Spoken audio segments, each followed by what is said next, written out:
Heyo, welcome to the QB School Show.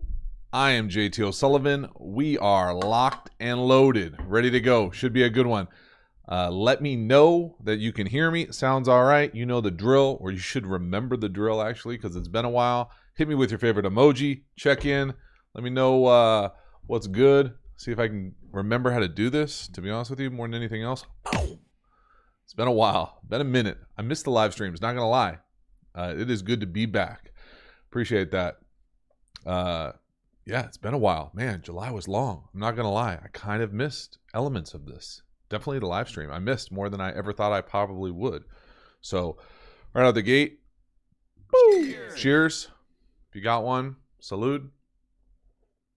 A little bit later time here, which is a good housekeeping thing. For me to quickly mention that this is probably going to continue to get later and later, so I apologize to my East Coast friends. But unless we want to go a different night, I was thinking probably post Monday Night Football if I can stay up. I'm pretty old when it comes to bedtime, but I think I can manage it because this is fun. I had fun doing it after the Super Bowl, so it'd be a fun way to kind of recap, talk some ball right after the game, and be a nice little thing, kind of a nightcap, so to speak. Maybe switch over to something different to drink. But I'm looking forward to that. The reason I had to push it back, because we're doing Zooms for the high school position meetings, which is a whole different story out here in California. I'm sure many of you all know what's going on as far as different areas of the country with the COVID, fall sports, different all over the place. But I'm sure everybody's just kind of do the best that they possibly can with that stuff. But for us, we've kind of revamped our fall schedule, and today was the first day of it. So long day, but great day. So I'm trying to do what we can to be ready to go when we got to go. So I appreciate y'all checking in, and this can go any way you possibly can. I had a wonderful month off, not thinking about football, but I'm fired up to dive back into it. All sorts of different crazy things to talk about. So I'm sure we'll talk some current events, we'll talk whatever questions y'all got. Pretty fired up to see some familiar faces in here.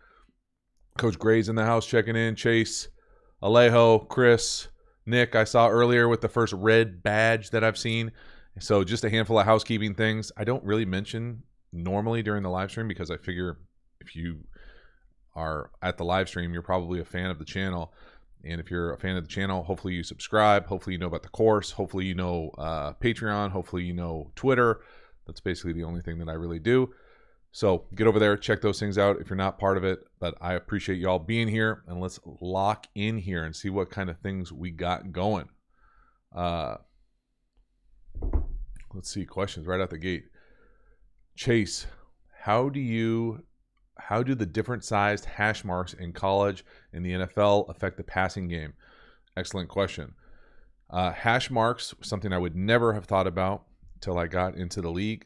Basically, in the NFL, they're 6 yards apart. College, they're significantly wider. High school, they're just a little bit wider in California than they are, not in California, than they are at most colleges. I think Texas plays on college hashes. They're not that much wider, but college hashes are wider than the league. And I think high school is essentially a third of the field, a third outside the hash, a third inside the hash, a third outside the hash.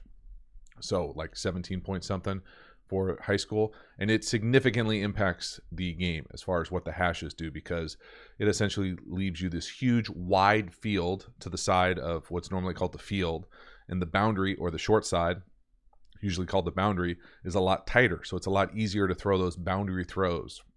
So I know, for us, we're a heavy 3x1 team in high school because it really causes issues. Depends on how you want to defend that 3x1 with it. What do you want to do with that weak safety?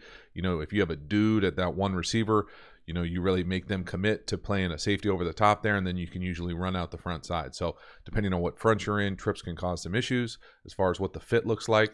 But really, it changes the game. And so in the NFL, when you're in tighter hashes, 6 yards, I know some teams, I played on a number of teams. I'm trying to think, Green Bay, Minnesota, many West Coast teams are very right-hand dominant. What I mean by that is the tight end is almost always going to be on the right. It's crazy.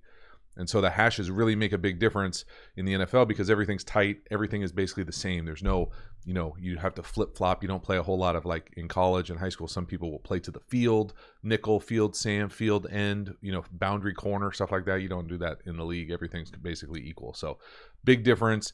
And it just is this mindset as far as wide side, boundary side, and what you can do and how you attack that area of the field.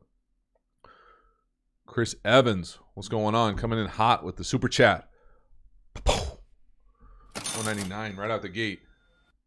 See if those things turn off. Oh, they work. They still work, man. This thing is amazing. I will get to the super chat or the super. Yeah, is it called the super chat? I think it's called the super chat. What exactly is a tight reset? That's a good question. For a second, I had no idea. A tight reset. I'm assuming you're talking about when I say a tight reset, I'm talking about at the back of a quarterback's drop. So, see my hands here. So when if I'm right-handed and my right foot hits the ground and here, as opposed to a big hitch where you're taking like a yard over 2 feet, kind of hitching forward, and really usually there's a heel click, a tight reset is hitting that back foot and just barely shifting up. Just really quick reset with your feet as opposed to a big hitch. Oftentimes you'll hear people talk, you got to hitch to the number 1, 2 hitches to the number 2, 3 hitches to the number 3. If you call them R words, 1 hitch to the first one, whatever, to the other one.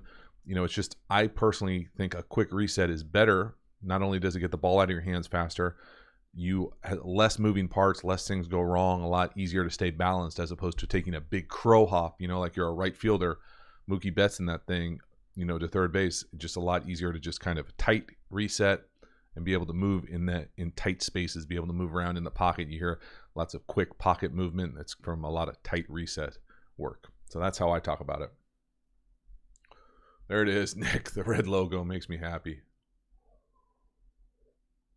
Shane, what's going on? Bruh. Right, we're back. What the heck is going on? Does it look dark? You guys tell me. I don't think it looks dark. I got my normal lights. Bruh. I'm glad I laugh at my own stuff. Speaking about stuff, I'm not sure if anybody noticed, but the mic is on the opposite side. Why would that be? I don't know. You're going to have to wait and see. Didn't mean to rhyme there. But I'm pretty excited. I'm going to have some studio upgrades. So it's in the works. Needless to say, I pulled the trigger on a big purchase today. Got a couple other things in the pipeline that I need to purchase before we slide into what the new season 3 look will be here. But needless to say, I'm pretty excited. I take a lot of pride in how hopefully the product looks like. I know my brother takes a lot of pride in what the product looks like as a cinematographer who basically set this whole thing up.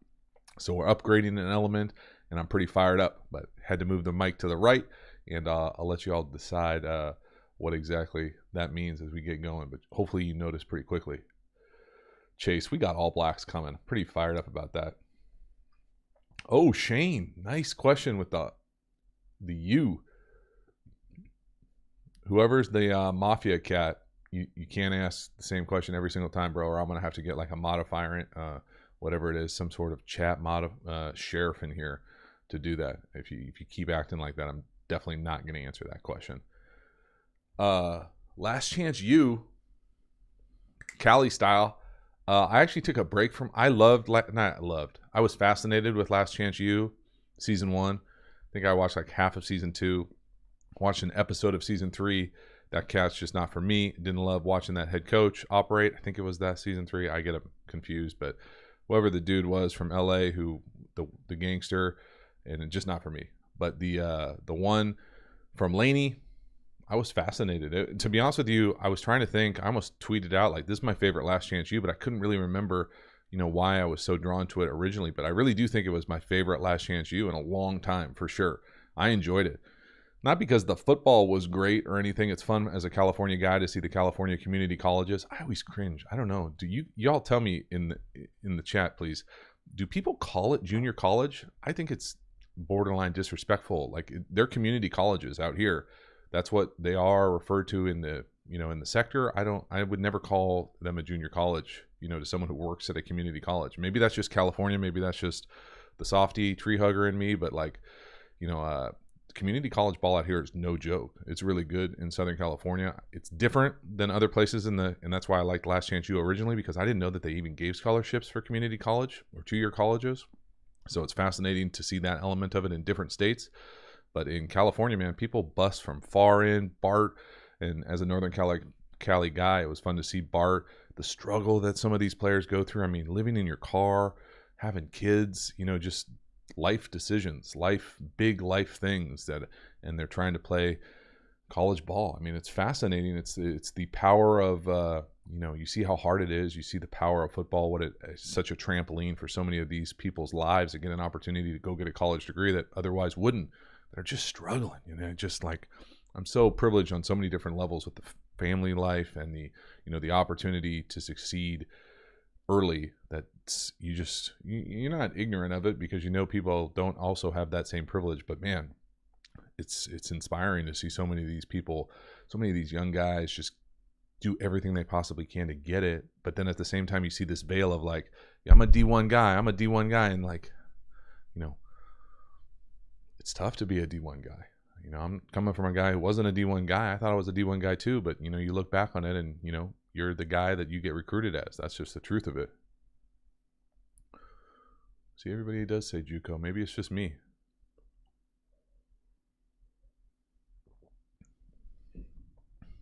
Maybe it's just, I think maybe just the football world calls it JUCO. I honestly don't know. Do me a favor, if you haven't already, while we're in here, boom, hit the like button. Smash it. Crank this thing up. See, it's been a minute for me, so I feel like I'm out of the loop with the old, all my little gadgets that I used to have.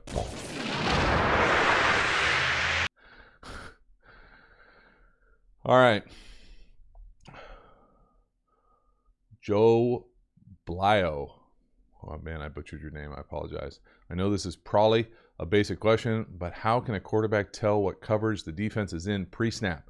I'll be playing Madden or watching film and get confused when the play starts. So this is a decent question, because you can't know pre-snap what the coverage is. You can have an idea. You can anticipate, but you need to confirm it post-snap. I actually have a document, I think over on the website, qbschool.com, that walks you through how to watch film, and it talks about pre-snap kind of determinations as far as how to watch it. But basically, you need to watch, what I would say the easiest way is to watch the safeties. If you're playing against a team that's a 2-safety team, most teams are 2-safety teams. You can either see middle field open, middle field closed. At the post-snap, you can get an idea pre-snap, and then post-snap, if they rotate, it's closed or open. And then from there, closed or open, man or zone, give you a lot of indicators. And then actually, the next element would probably be pressure. But there's no one way to do it. It's not like there's a cookie cutter menu where you look at this guy, then you look at that guy, then you look at this guy. I think it helps to have what I'm used to calling a wide lens, to be able to take in the shell and any moving parts. But you can get clues as you get better and better at identifying fronts. But I can tell you, even when you're playing, you're not really paying a whole lot of attention to, hey, is that a what front exactly are they in? Is that a 3? Is that a 4-eye? Is that a 2-eye? Is that a mint? Is that a bear? All those things. Like, you're looking at the shell, you're trying to play fast, you make good decisions. And so that's how I would say it. I don't play a whole lot of Madden, but I would guess it's the same.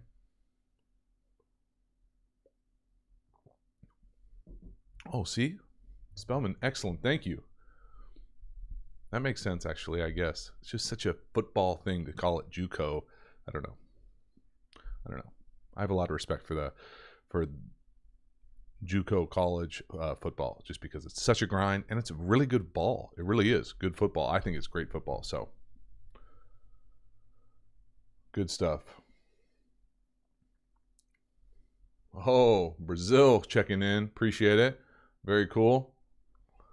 Boo-boo! Need a little international flavor. There's a while I felt like we were getting lots of international flavor. Oh, Peter, what's going on?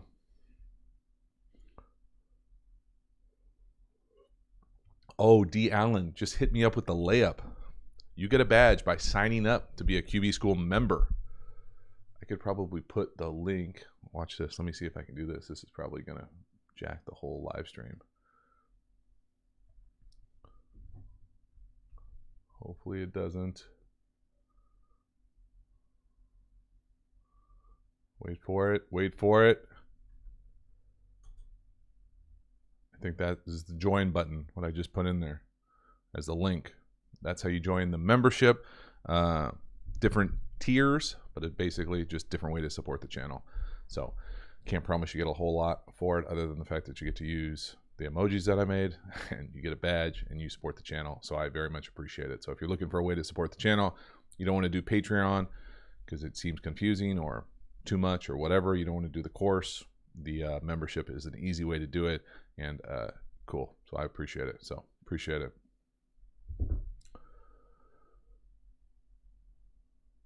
Vince Dettinger. I'm a sophomore QB at a small high school in KY, Kentucky. How do I get recognized? Well, you are the varsity starter and you are really good and dynamic and your team wins. It's probably the fastest way to do it. There's a lot of, that would be the number one thing I would say. There's no secret in there.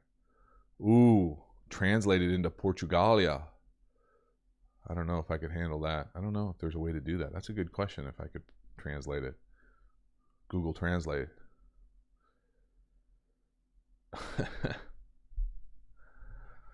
Boo! Oh, yeah. Cheers! There you go.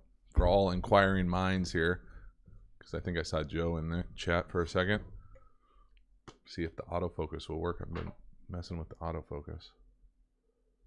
There it is. Orange wit. For the longest time, I thought I was not a big fruit beer guy, but maybe I'm just getting more and more comfortable with it. Not that there's fruit in this beer. I enjoy an orange from Coronado from CBC, but, summer, maybe that's what it is. Anything else? I am a tree hugger when it comes to that. I make no bones about it.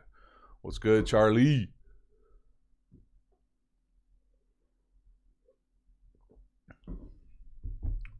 Better than your boy. What advice would you give to a high schooler whose goal is to coach in the NFL? Well, the first thing I would ask you is why coach? I would immerse yourself in the best football you can possibly find, whether it's at the high school level, community college level, learn as much ball as you possibly can. Hopefully have a dad who works in the NFL or coaches in the NFL. That would be a great fast track, or is in the front office of the NFL. Nepotism doesn't hurt over there. D. Allen, look at that. How fast that was a turnaround. Appreciate it. Member in the house. Boom. I love it. I was pumping up the membership thing, and then I fell off the rails. But I appreciate you guys signing up for that. I forget what I was talking about. Oh, how to get into the NFL as a coach. I honestly don't know. It's beyond difficult. I have friends who are Division I coordinators who are very good that want to be quality control people in the NFL. It doesn't make sense to me, but I think that's just because I lived it and know what a grind, what a nightmare it is on a certain level. And so, that's probably why I don't necessarily think twice about it. But, there's no easy way about it, similar to playing. In fact, it's probably harder than playing because it's so nepotism driven. And so it's such a small circle of recycled coaches that just get fired and hired and fired and hired. And it's disgusting when it comes to that. Bam. D. Allen. Boom. Like a charm.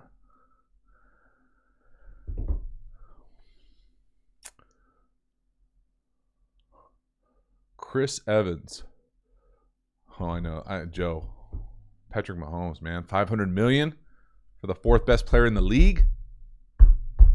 Who's doing those rankings? I don't believe that. They must have taken that like halfway through the season last year when, what's his face? Lamar was going off and Patrick wasn't playing that well. Chase. How do 3-digit offensive systems account for double move routes when the route tree doesn't address double moves? They add a word. You're welcome for that. Like 989 stutter, 757 pump. So it's not just 3 digits. It's 3 digits, then more. It's always more. No problem. Whoo. Luke G, what up? What up, what up? I need more GIFs.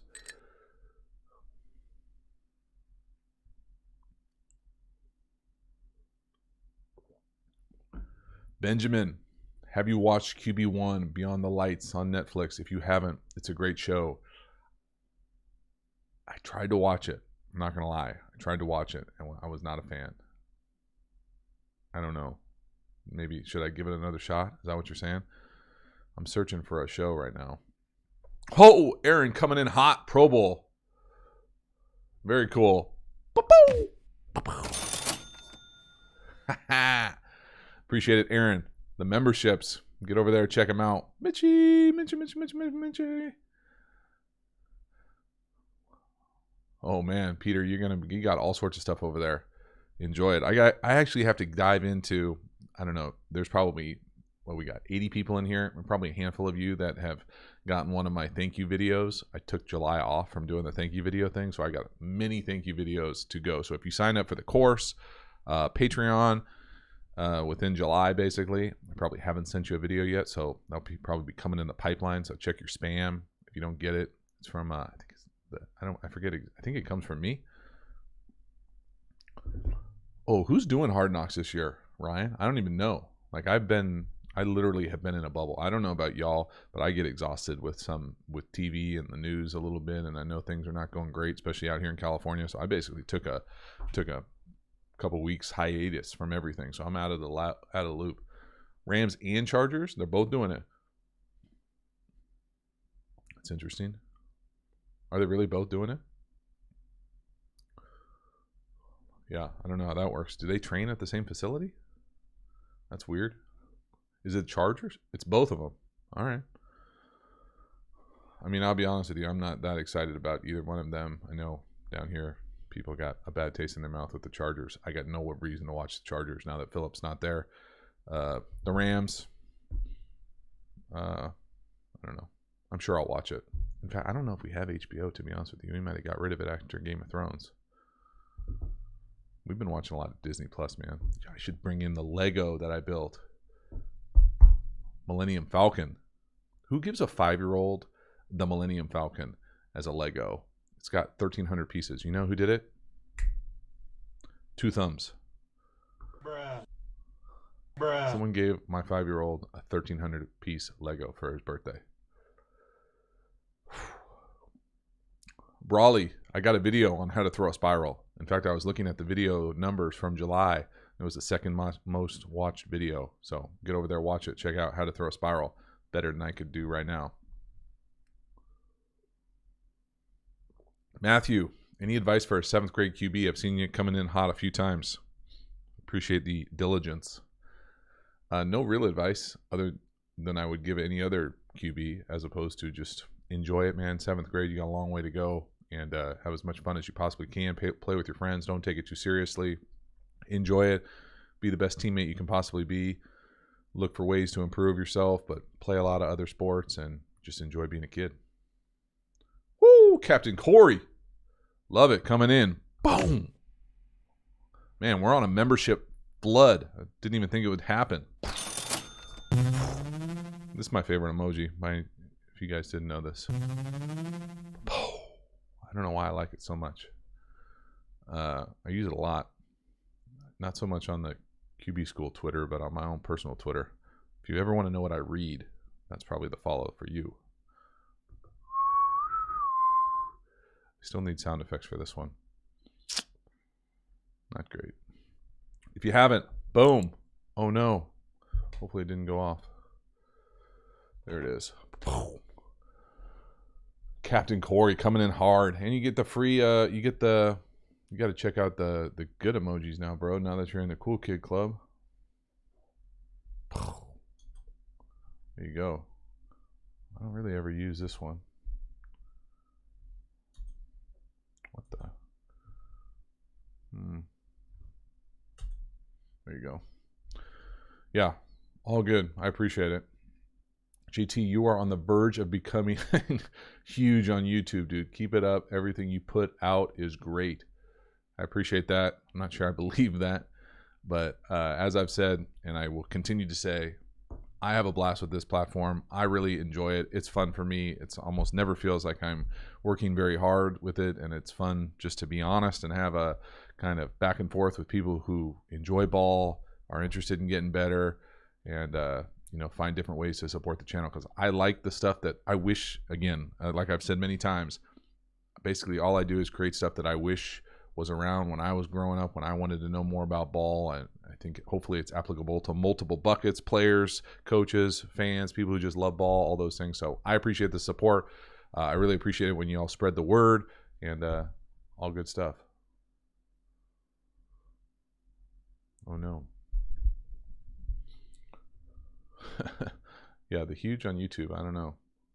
Coming from someone who is on YouTube. Sweet irony. Get over there. Ba-boom.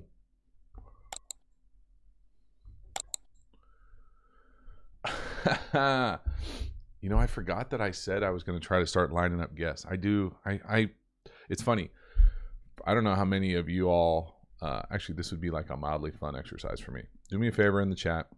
Tell me how long you've been watching the channel.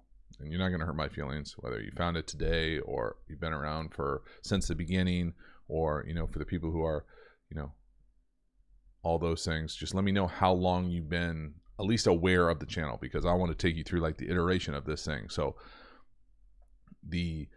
basically I started, 2 Octobers ago, or 2 Novembers ago, 2 Octobers ago maybe. And so it's almost been 2 full years. But I've only been on camera for 1 year. This time last year was the first time that I ever did any video where I was on camera. Normally, I was just like talking in the background. And so if you go back a little bit longer, you'll see most of the early videos, not most, every early video, I'm just talking. I didn't want to be on camera. And then finally my brother talked me into being on camera. Then finally we started doing the lives, and then another probably iteration will probably be guests. And so actually was talking, you guys remember this guy, I call him the Bull. Does anybody know who I'm talking about when I say the Bull? Well, in quarterback world, it's often, I appreciate you guys checking in and let me know how long you've been watching.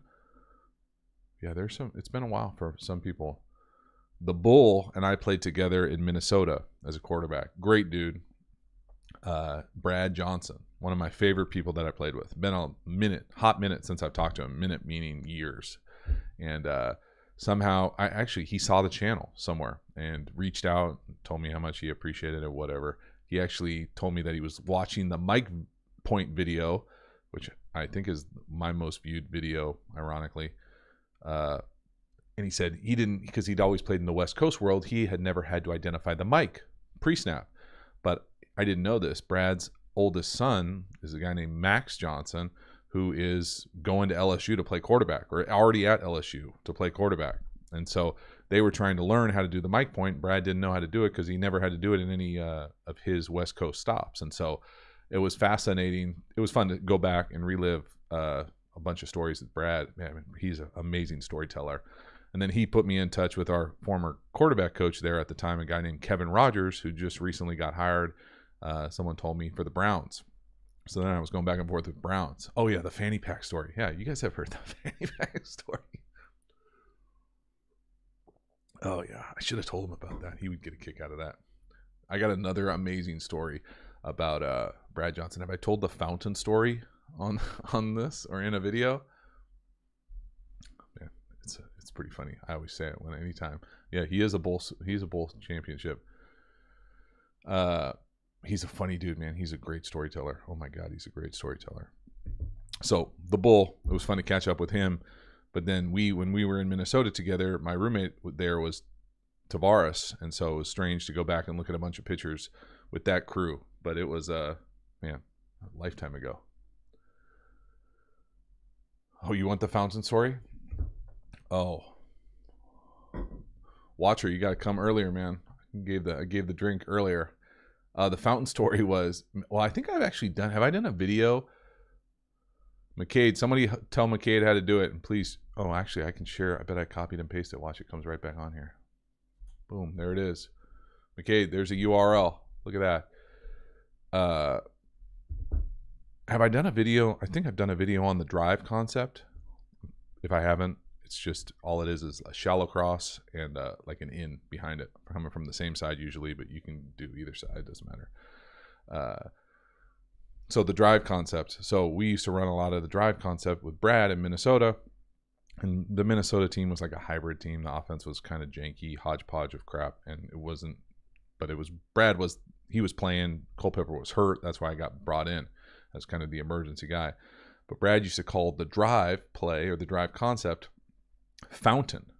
And I would always say, like, Brad, why do you keep calling it fountain? Like, I've been on like 5 different teams that everybody in the league calls it drive. It's drive. Drive is drive is drive. In fact, coaches say drive is drive is drive because drive is going to be a triangle read. You're going to read the drive, the basic, the check down, or the basic, the drive, the check down, depending on what the coverage is. So everybody calls it drive. Brad's like, nah, JT, it's fountain. And finally, one day I bit. Like, I knew he wanted me to ask, why is it fountain? So one day I'm like, Brad, tell me, why is it fountain, please? I want to know why it's fountain. It's fountain, JT, because it got a fountain for my fucking driveway. I go, what? He goes, yeah, I throw that thing all the time. That's how I got the big house. Throw the drive route. Fountain. Check fountain. And so now, anytime I like see someone who's got a fountain in their driveway, you know, with like the U-shaped driveway in the fancy neighborhoods, you got a fountain in your front yard, I think, Brad Johnson, man, throwing the drive route, just 5-yard little shallow cross, get you a fountain in your driveway. So don't always have to chunk it down the field, get those check downs, get yourself a fountain.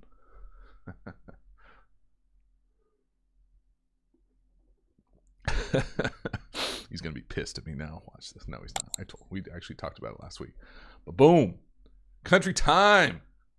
Yes, another red in the house. You guys are making me very proud of the red sticker. I gotta remember what the next sticker is after red. I think you gotta wait like a year.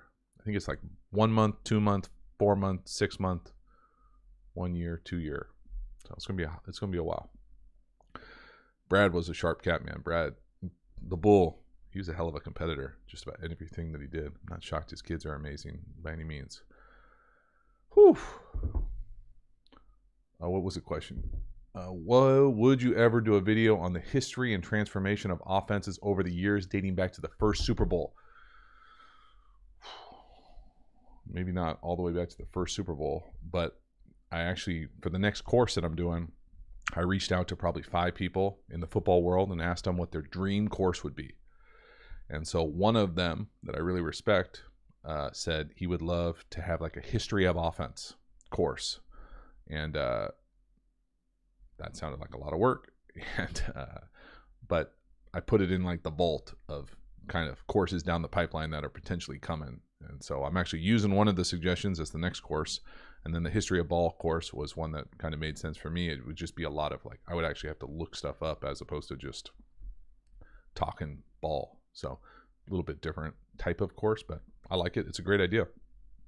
If you guys ever have good ideas or just ideas, please feel free to share them. I almost read every single comment on YouTube.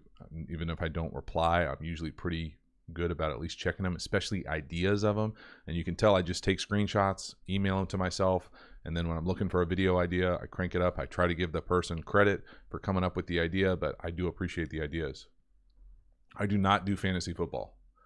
I have been to the Hall of Fame. Jeez. Canton? Jeez. Appreciate it. I know this is late for the people on the East Coast. So thank you all for hanging out. We'll keep going here for a little bit. Fired up. Still got a little bit left. It's usually like my timer. Charlie. Seriously? Have I ever had a nickname? JT is the nickname. It's not my real name. Check out. I don't know anything about the Scouting Academy. Oh, Chris, I've seen this question a few times here. What does negotiating the edge defender mean on rollouts? I don't know if I ever think about it as in rollouts, negotiating the edge defender. I think of it more on like nakeds where you're not going to block the edge defender. And so then you have to either get enough vertical depth to be able to throw the flat or the check down away from the edge defender, or, you know, if he bites on the fake, then you can get the edge and kind of keep him running. But on rollouts, I consider a rollout usually someone's protecting the edge, either a tight end, a wing, a back. And so usually it's that protector's job to control the edge defender. But if we're not blocking the edge defender on a naked or something where you're rolling out, you need to get enough depth playing quarterback that you can throw the ball with that edge defender running right at you as fast as they can. And so you really see quarterbacks get depth off of a fake, and then they're able to kind of flip the ball out to the flat or at least throw it at someone's feet if someone comes up in your face, especially if you turn your back. I don't like turning my back as a quarterback on a unblocked edge defender, but people make you do it for sure. Oh, we got Taiwan in the house. Love it.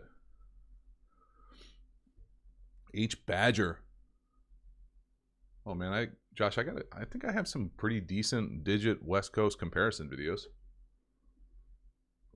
What was the question I saw? Oh, Friday, Saturday schedule in the league. Friday is like the half day. So you're basically out of there by 2 o'clock. It's a shorter practice, condensed practice, usually just helmets, going really fast. No meetings after practice. You're just done with practice at like 2. Everybody's out. Most people call it date night in the league. You go out with your significant other if you have one, hit the town if you're single, those type of things. Saturday, it's a really condensed day. Depends, right? If you're traveling or not. If you're not traveling, it's even a shorter, early morning at the facility, walk through. Some teams don't even go out on the field. If you got a veteran team, end of the year. If you're traveling, it's the same thing. Early morning, then you're on a plane, then you're in the hotel in the evenings, meetings, whatever, and you're good to go. Friday is like the best day.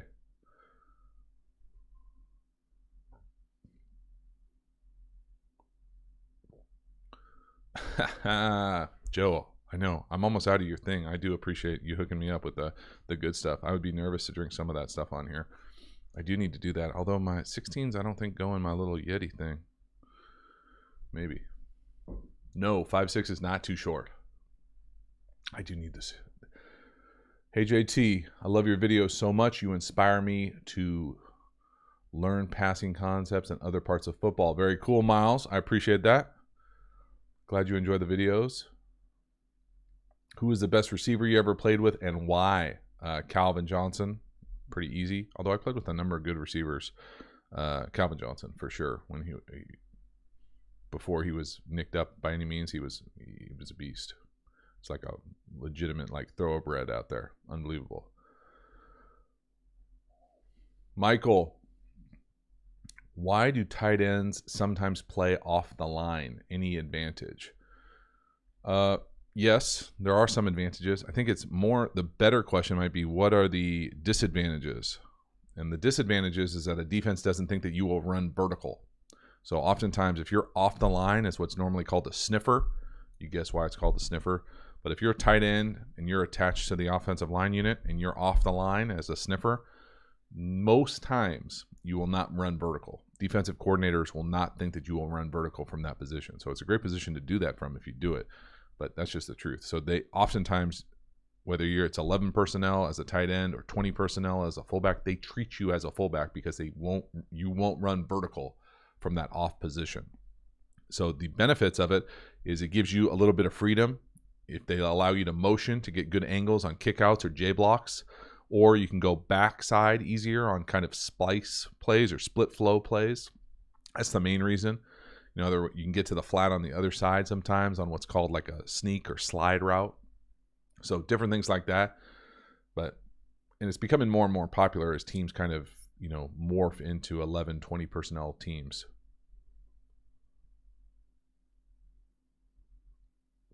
I know you said it's hard to analyze air raid quarterbacks, but does A. Gordon not get drafted and guys like Fromm and Love too? I don't know. I really liked Gordon. I don't know. It'll be fascinating to see. So much of it is luck. And I know I say that all the time here, but it's not always the best thing in the world to get drafted late and go to a not great organization. It really isn't. If you're a free agent, you get to choose, get a little bit of power. And at that point, once you get past like the 5th round, they're basically all fighting to stay on the team. And so sometimes I think there's an advantage to being a free agent and being able to pick where you go for your best situation, but it's going to be tough no matter what. But there are guys who are free agents that are, lifers, not lifers, but get decades in the league or a decade in the league. What else we got here? We're winding down. I can feel my throat. fallen off because it's been a month since I've talked this much. But I appreciate y'all hanging out here. Smash the like for me. Yes, Russell Wilson is a Hall of Famer if he retired tomorrow. Why do some quarterbacks put their feet back? Is there any reason for that? I don't know what that means. Sorry. Like in shotgun? Maybe.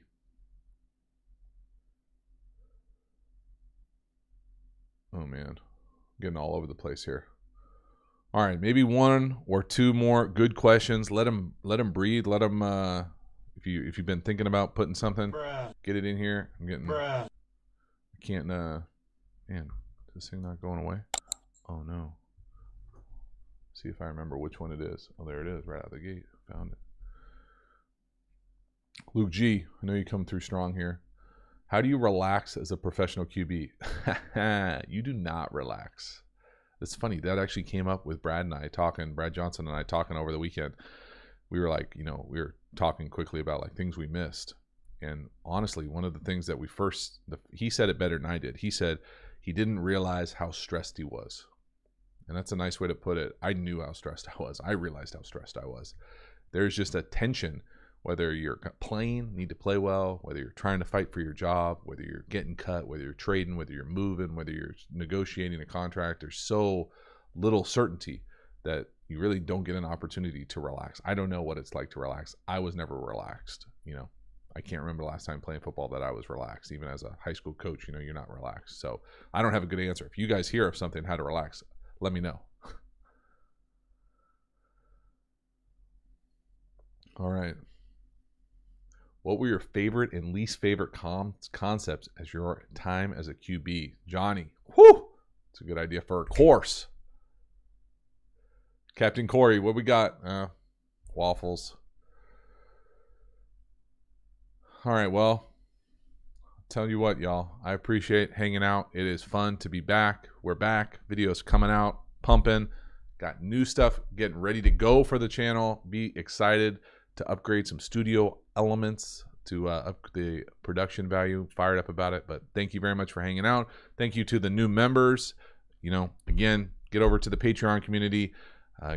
Get a membership to the channel. Check out the course if you want to know more about RPOs. And again, thank you so much for hanging out. I very much appreciate it. And I will see you next time. Have a wonderful night. Did it work? No. All right. Later.